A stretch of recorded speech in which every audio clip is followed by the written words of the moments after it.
flying the drone earlier, you could kind of see in the mountains, it looks like the snow is piling up. It's kind of cool. And what was going on today? I guess I read this one here first. This one here says, 90-year-old Kyoto farmer passes drone pilot test as he aims for smart agriculture. A 90-year-old man who runs a farming business in this West Japan city obtained a proficiency certification for drone operations on December 10th and is also seeking qualifications to operate large agriculture drones by the spring of 2022. Mamoru Tanaka started fully engaging in farming after retiring from the former Nippon Telegraph and Telephone Public Corporation and is currently growing rice over 8,000 square meters of paddies. He began to feel that it was difficult to carry a total of 30 kilograms of spreader and fertilizer on his back and became interested in drones, which are also being used in the agriculture field. In general, that's what it should be about. It's just a tool. If it could enhance your lifestyle in some ways, then why not? And in terms of this training, it says Tanaka took a 5-hour classroom lecture on aviation law and weather as recommended by the Transport Ministry's Civil Aviation Bureau, and 10 hours of flight training before successfully passing the written and practical exams.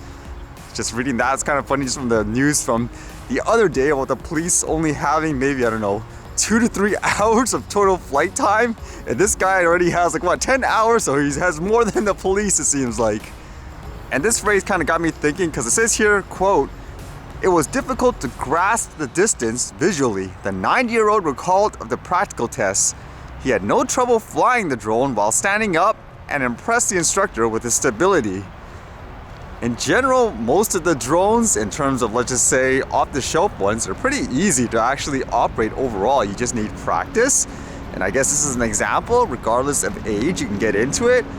But in many ways too, I wonder, are people just overcomplicating it still? Because there's a ton of people who could use it, like in these cases, for farming and so forth.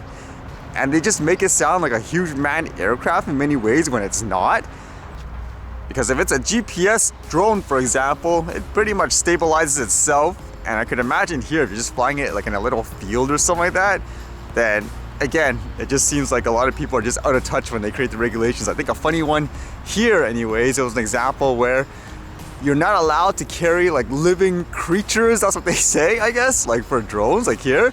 And an example came up where some farmer wanted to use a drone to spread something like bugs or something like that, but because those are living creatures, it's now illegal to fly the drone and do that.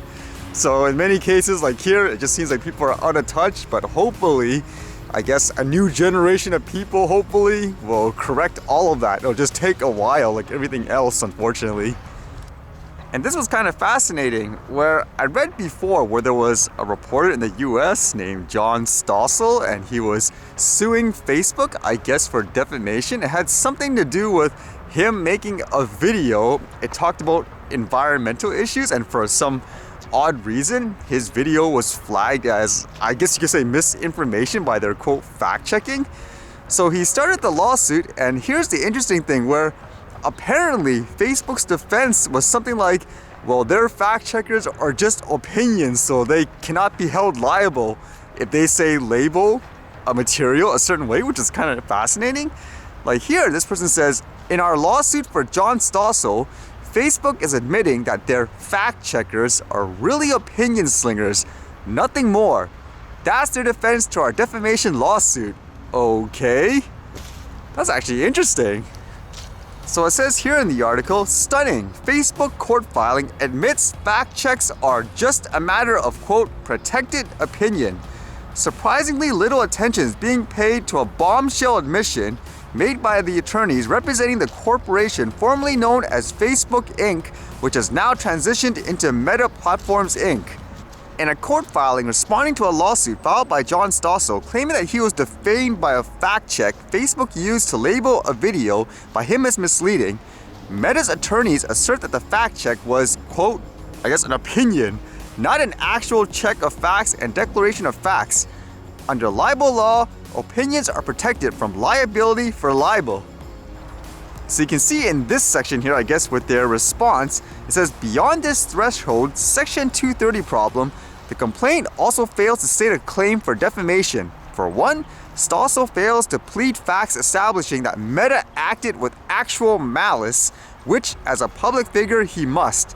For another, Stossel's claim focused on the fact-check articles written by Climate Feedback, not the labels affixed through Facebook platform. And then it goes on to say the labels themselves are neither false nor defamatory. To the contrary, they constitute protected opinion.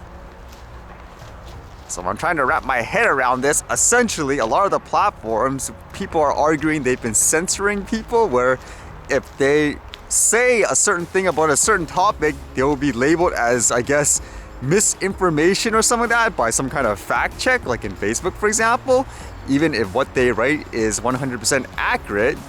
So they're saying, well, you are misleading the public. That's what they would argue anyways, whoever is doing the report and so forth. Whereas Facebook is trying to say here, it's just an opinion, like in terms of their quote fact checker. So you can't say we're misleading or something. That doesn't make sense, does it? That is kind of a crazy admission from a company point of view, because I would imagine for anybody, when they see things like fact checking, it is what it is. It's not an opinion. They're stating, nope, that is 100% incorrect. No different than me saying, for example, today it is cloudy. If I'm gonna get quote fact checked by them saying, nope, it's actually sunny, that's what they claim as facts, that's not an opinion. So yeah, I'm really curious to see how this goes, because there's so many platforms that actually, again, they label certain things as like quote misinformation. Like here, for example, on YouTube, they take videos down. And if this actually, I guess, goes through where they win, it makes me wonder if platforms could be held liable for constantly, I guess, defaming people, if that's what you want to say. I'd read lawsuits like that before. That's how they're getting around it. It's their right to restrict whoever they want, but as soon as they start saying, oh, we're banning this guy or whatever because they were lying about this topic, giving misinformation when they weren't, that's the tricky topic. So it'd be interesting to see how this turns out.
Alright, see you guys later.